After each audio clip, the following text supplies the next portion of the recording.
trendy Soho. So basically the works illustrate the title, which is visceral responses.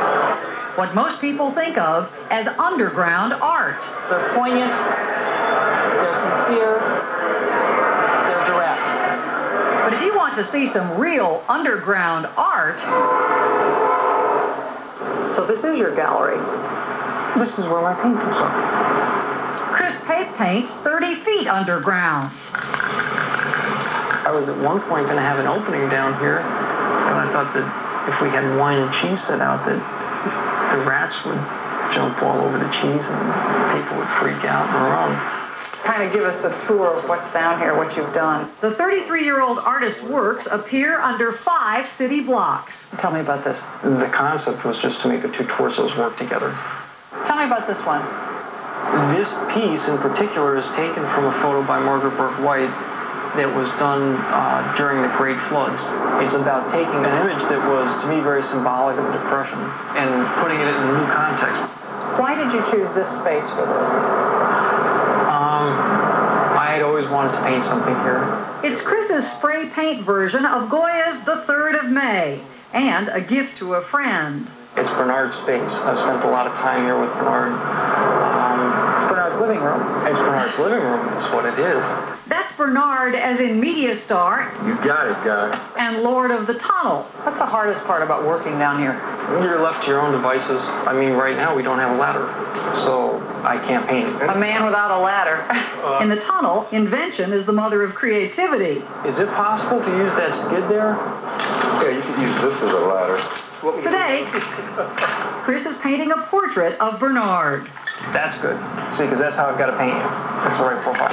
I'm going to try and sketch it real quick with silver. I only use silver and black more because it seems to work. It has its own expressive quality, which is good. Chris studied at New York School of Visual Arts. I sat here and did my thesis for school. But not all his training's been in the classroom. I became involved in the graffiti movement. He got his artistic start 20 years ago. I wanted some recognition from my peers, and a way of doing it was to write my name on trains. It wasn't just your name on the train. It meant that the night before, you had A, snuck out of your house, B, gone up to some godforsaken neighborhood, C, run down the tracks, D, confronted possibly gangs, police, 675 volts going through the third rail. It was this wonderful machismo type of thing, which at that age is very appealing.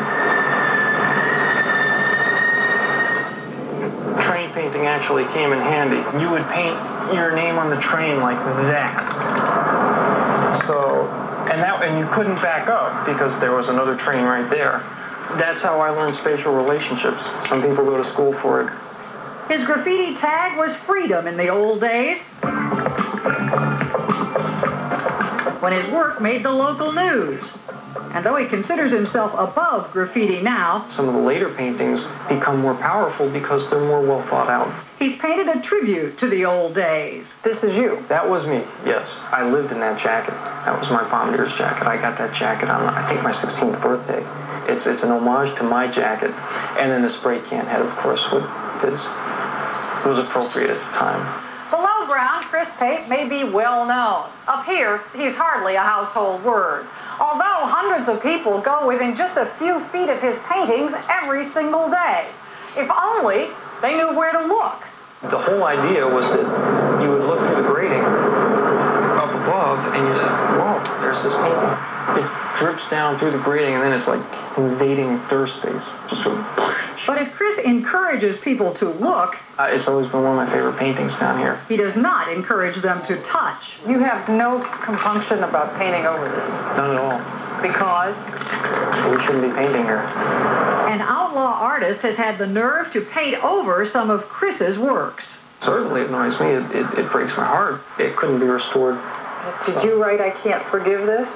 Yes, I did. Well, this is another that you had to come back and fix. Oh, yeah. You look at that line there. I would hope that people would just give me my space. And if he has his space, he only needs a little time.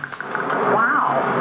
After just 15 minutes... I think you did it. I think you got it. It looks like him. Bernard's portrait is done. Problem, if you will, with this is you can't take this canvas and move it and try it in some other location and let somebody hang it in his living room. Yeah, that's a problem. Kills you when you want to make a living. I would love to make a lot of money. I would love to have been one of those really successful painters. And it just didn't happen, you know? I wound up stuck in a freight car.